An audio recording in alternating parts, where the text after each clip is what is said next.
ऐसे मासूम जानवर जो इंसानों की वजह से सीरियल किलर बन गए। साल 1898 में केन्या में रहने वाले दो बेस्ट फ्रेंड लोएंस ने वहाँ के एक रेलवे कंस्ट्रक्शन पर काम करने वाले एक मजदूर को मारकर खा लिया। इंसानों का ये टेस्ट उन्हें इतना लजीज लगा कि उन्होंने डिसाइड किया कि वो अब इंसानों को ही खाया करेंगे। तो उन दोनों ने मजदूरों के कैंप के चारों ओर लगी फेंस का एक छोटा सा हिस्सा तोड़कर अपने आने जाने का रास्ता बना लिया। फिर रोजाना दोनों शेर पूरी प्लानिंग के साथ कैंप के अंदर जाते और एक आदमी को घसीटते हुए कैंप से बाहर ले आते। क्योंकि ये दोनों शेर बहुत ही ज्यादा इंटेलिजेंट थे, इसलिए वो हर दिन अपने हमले की जगह बदलकर दूर के किसी टेंट पर हमला करते ताकि इंसान उनके अटैक पैटर्न को न समझ पाए। महीनों तक उन दोनों को मारने की कोशिश की गई, लेकिन कभी कोई कामयाबी नहीं मिली। फिर एक दिन पैटरसन नाम का एक आदमी पेड़ पर छुपकर घंटों तक उनका इंतजार करता रहा और गहरी रात में वो दोनों आए और पैटरसन ने अचानक से उनके ऊपर फायरिंग करना शुरू कर दी और 6 गोलियां लगने के बाद जाकर उन शेरों की मौत हुई। हालांकि वो तब तक 135 मजदूरों की बोटियों का स्वाद तो चख चुके थे। तो क्या वाकई एक शेर इतना ज्यादा खूंखार हो सकता है? इतिहास में की गई सबसे मजेदार गलतियां जिन्हें जानकर आपको मजा ही आ जाएगा। सबसे पहले एक चाइनीज महिला बड़ी खुशी के साथ अपने बेटे की लव मैरिज करवा रही थी। तभी उसने देखा कि उसकी होने वाली बहू के हाथ पर ठीक वैसा ही निशान है जैसा कि सालों पहले उसकी खोई हुई बेटी के हाथ पर था। फिर पूछताछ की गई तो पता चला कि ये उसकी ही बेटी है जो बचपन में गुम हो गई थी। जिसके बाद महिला खुशी खुशी कहती है कि वो इन दोनों भाई बहनों की शादी जरूर करवाएगी क्योंकि ये आपस में प्यार करते हैं। बेटा कहता है कि माँ, मैं अपनी बहन से शादी कैसे कर सकता हूँ? तो माँ बताती है कि तू मेरा बेटा नहीं है, बल्कि तुझे तो मैंने अनाथ आश्रम से गोद लिया था।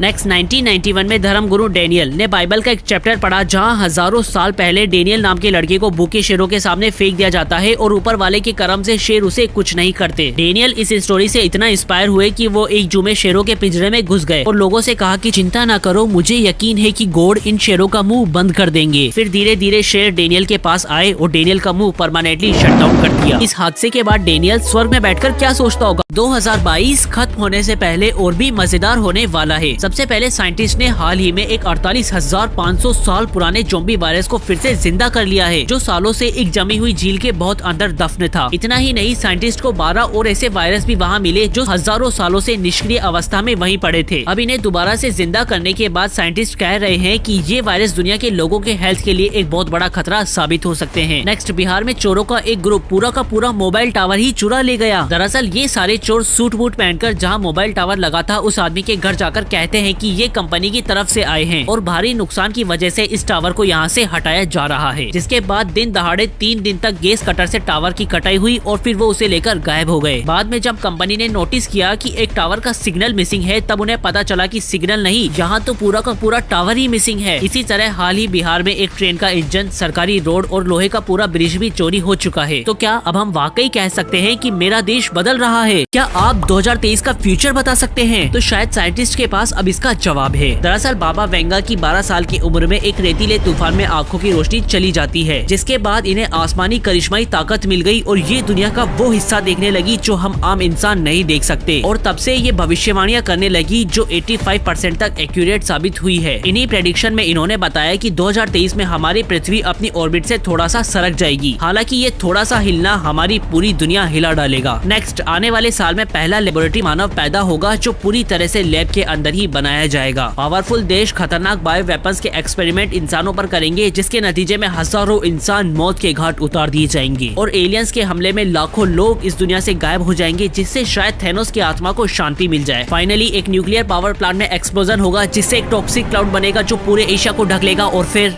खैर ये सिर्फ भविष्यवाणियां है, कोई पक्का सबूत नहीं। तो क्या आप 2023 के लिए तैयार है? ऐसी जीनियस महिलाएं जिन्होंने सिस्टम ही हिला डाला। सबसे पहले मिरीवोन रोचा 37 सालों तक सिंगल लाइफ जीते जीते थक गई थी, तो उन्होंने इसका एक सॉल्यूशन निकाला और एक रैगडोल से ही शादी कर ली, जिसे देखकर उन्हें पहली नजर में ही प्यार हो गया था। हैरानी की बात तो ये थी कि शादी के 9 महीने बाद रोचा ने एक रैगडोल बेबी को भी जन्म दिया। शायद जादू कराया था दीदी के घर पे। नेक्स्ट, ओहायो में रहने वाली सुजान को सिर्फ इसलिए गिरफ्तार कर लिया गया क्योंकि वो मेहनत करके 2 पैसे कमाना चाहती थी। तो इसके लिए वो सुबह सुबह राह चलते किसी के भी घर में बिना बताए घुस जाती और जबरदस्ती पूरे घर की अच्छे से सफाई कर देती, जैसे बर्तन धोना, झाड़ू पोछा लगाना वगैरह वगैरह। फिर वो इस सर्विस के बदले लोगों को धमकी देकर पैसे वसूला करती। नेक्स्ट, जेवेल शुपिंग का बचपन से सपना था कि वो अंधी होना चाहती थी, तो इसके लिए उन्होंने पहले सूरज को लगातार देखना शुरू किया ताकि उनकी आंखें खराब हो जाए। हालांकि इससे बात नहीं बनी तो जेवेल ने दूसरा तरीका अपनाया और एक हार्पिक की बोतल ही आंखों में डाल ली और अब अंधी होने के बाद इन्हें दुनिया ज्यादा खूबसूरत खूबसूरत दिखाई देती है। तो फाइनली क्या अब आप मेरे साथ कह सकते हो Women.